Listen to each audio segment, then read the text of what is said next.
मेरे कॉलेज में एक बस चलाता हूं जी। बस में बैठ के छोरे छोरी आते हैं कॉलेज। अब वो संस्कार कॉलेज और वो छोरे छोरी वहां के बस में बैठ के आए, एक तरफ लड़के बैठे एक तरफ लड़कियां बैठे। अब वो पट्टा वो बस का ड्राइवर बस आगे बढ़ा, जैसे ही स्पीड ब्रेकर आया उसने ब्रेक लगाया तो इधर का लड़का उछल के इधर की लड़की पे। लड़की ने बोला क्या कर रहे हो? बोले बीकॉम फर्स्ट ईयर।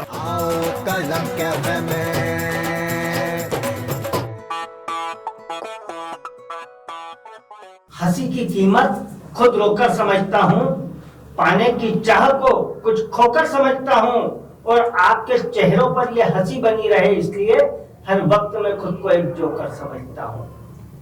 तो दोस्तों, शाम के 5 बज गए हैं, आप और हम हाजिर हैं कलम कैफे में, और आज आपके चेहरों पर मुस्कुराहट लाने के लिए देश के बड़े व्यंग्यकार, बड़े कवि हमारे बीच में हैं, डॉक्टर श्याम सुंदर पलोल जी। अगर आपकी इजाजत हो, आप तालियां बजाकर इजाजत दे दें तो मैं आवाज देना चाहता हूं डॉक्टर श्याम सुंदर पलोल जी को। जोरदार तालियां बजाकर अभिनंदन करें। बात हंसी से शुरू हुई, मैं हंसी से ही कहना चाहता हूं कि हंसते हुए कटे ये जिंदगी तो अच्छा है। हंसते हुए कटे ये जिंदगी तो अच्छा है, क्योंकि आंसुओं में गम नहीं बहा करते, और गम के बादल छटेंगे तो खुशी आएगी, क्योंकि सुख दुख संग नहीं रहा करते। लाल लाल हरे पीले नीले सतरंगी वेश धरते हैं, गुदगुदाहट भरी बातें अब हम पेश करते हैं। पिचकारी रंगों की और भावों के रंगीन मिजाज से श्रोताओं दो अनुमति तो काव्य यात्रा का श्री गणेश करते हैं, अपनी यात्रा का श्री गणेश। देखिए साहब, मैं तो कॉलेज में पढ़ाता हूं, और पढ़ाते पढ़ाते ही कई ऐसी बातें जो लोगों की मुस्कुराहट को बरकरार रख सके वो पैदा हो जाती है। एक बच्चे ने अजीब किस्म की हरकतें क्लास में करना शुरू की, मैंने उसको डांटा। एक बच्चे से मैंने प्रश्न गणित का पूछ लिया, मैंने कहा बता, एक किसान एक खेत को 15 दिन में जोतता है, तो 2 किसान उसी खेत को कितने दिन में जोतेंगे? बोले सर आपका दिमाग खराब है क्या? खेत जब एक बार जोत चुका है तो जोतने की जरूरत क्या है? इतने अजीबोगरीब प्रश्न। विद्यार्थी बड़े चतुर होते हैं। मैंने एक बच्चे से कहा बता पैसिफिक महासागर कहाँ स्थित है? बोले सर मेरे को नहीं मालूम। मैंने कहा टेबल पे खड़ा हो जा। बोले सर यहां से भी नहीं दिख रहा है। गजब गजब बच्चे यार। एक बच्चे से मैंने कहा बेटा हम 1 मिनट में जितनी सांस लेते हैं ना, चीन में उतने बच्चे पैदा हो जाते हैं। अगले दिन मैं कॉलेज में गया, पट्टा टेबल पे खड़े होकर मैंने कहा क्या कर रहा? बोले चीन की आबादी बढ़ा रहा हूं। अरे बड़े विचित्र स्टूडेंट यार, क्या बताऊं, बड़ी स्थितियां खराब है, हैं? एक बच्चे से मैंने पूछ लिया, मैंने कहा क्यों होमवर्क क्यों नहीं करके आया?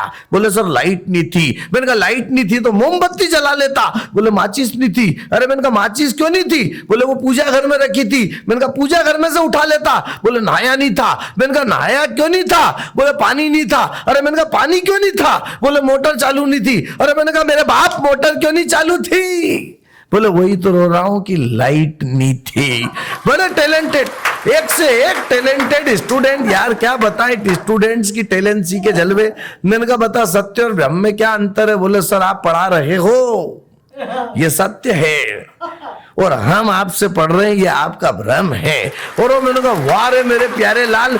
मैंने कहा बता दुर्घटना और दुर्भाग्य में क्या अंतर है? बोले सर आप पढ़ा रहे हो, गणित का सवाल बोर्ड पर लिख रहे हो, अचानक बोर्ड के आसपास बिजली का शॉर्ट सर्किट हो जाए, बोर्ड के चारों तरफ आग लग जाए, ये तो हुई दुर्घटना, और उस आग में से बचकर आप बाहर निकल आए, ये हमारा दुर्भाग्य।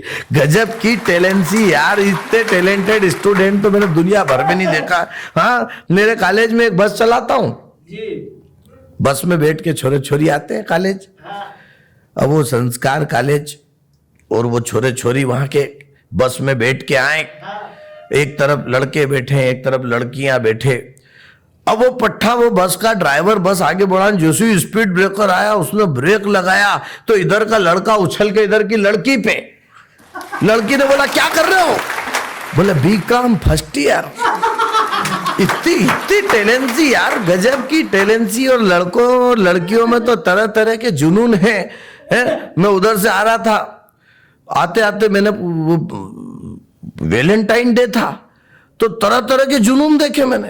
अच्छा, वैलेंटाइन डे का मतलब क्या है अतुल भाई? जी वो कुंवारों के लिए वैलेंटाइन डे है, अपन शादीशुदा के लिए तो वैलेंटाइन डे है। जिस दिन अपनी पत्नियों का वैलेंटाइन रे, हाँ ये समझ लो वैलेंटाइन डे। अब वैलेंटाइन डे पर मेरे मोहल्ले का मांगीलाल, हाँ उसके पिचके पिचके गाल और झुमरू जैसे बाल, घर से निकला गुल्लक से। वैलेंटाइन डे पर मेरे मोहल्ले का मांगीलाल, उसके पिचके पिचके गाल और झुमरू जैसे बाल, घर से निकला गुल्लक से 20 का नोट निकाल। सड़क पर आते ही उसकी तेज हो गई थी चाल, उमंग से लबरेज पूछा उसने गुलाब के फूल का भाव। 300 रुपए का एक सुनकर उसके दिल को लगा गहरा घाव। इतनी महंगाई जानकर उसको आ रहा था ताव, ताश के महल की तरह भर भरा कर गिर गया उसके मन का चाव। प्लास्टिक के फूल की दुकान से 20 रुपए का फूल खरीदा, हाय हाय करती आ रही थी उधर से तालीबाज फरीदा। वो फूल मांगीलाल ने जैसे ही उसको टिकाया तो फरीदा नामक छक्का जोर जोर से चिल्लाया, इसको क्यों लाया रे, ये तो नकली है। बोले रख ले तू कौन सा असली है। बड़ी तरह तरह की स्थितियां निर्मित हो जाती है। इन स्थितियों और परिस्थितियों के बीच मित्रों, एक बात आपको सच बता दूं कि ईश्वर ने हंसने का वरदान केवल इंसान को दिया है। आपने कभी किसी गधे को हंसते हुए देखा है क्या? आपने कभी किसी भैंस को मुस्कुराते हुए देखा है क्या? आदमी यदि हंसना बंद कर दे तो समझ लो कि वो गधा हो गया है। औरत मुस्कुराना बंद कर ले तो समझ लेना कि वो भैंसत्व की ओर प्रयाण कर रही है। इसलिए हंसते खिलखिलाते रहो, क्योंकि अतुल भाई और हम जैसे अनेक हंसाने वाले किरदार अपने दिल में बहुत सारे जख्म लेकर निरंतर उस अभियान में लगे हैं जो लोगों के लबों की मुस्कुराहट को बरकरार रख सकता है। वो हमारे दिल के जो जख्म है, मैं कहना यह चाहता हूं, इन पंक्तियों से अपनी बात को विराम देना चाहता हूं कि अपने जख्मों को भी आईना बनाया हमने, आपको हंसता हुआ चेहरा दिखाने के लिए। इतना आसान नहीं होता भूतों का तमाशा बनना। कलेजा चाहिए जमाने को हंसाने के लिए, कलेजा चाहिए जमाने को हंसाने के लिए। जय हिंद, जय भारत। बहुत बहुत धन्यवाद। ये थे डॉक्टर श्याम सुंदर पलोर जी, जिनकी बातें निश्चित आपके मन तक पहुंची होगी। अगर उनकी बात आप तक पहुंची हो तो आप कमेंट करके जरूर बताइएगा और हमारा पेज लाइक कीजिएगा, चैनल सब्सक्राइब कीजिएगा और इसी तरह मिलते रहिए शाम 5 बजे हर दिन कलम कैफे में। कल मिलते हैं किसी नई हस्ती के साथ, तब तक के लिए गुड बाय।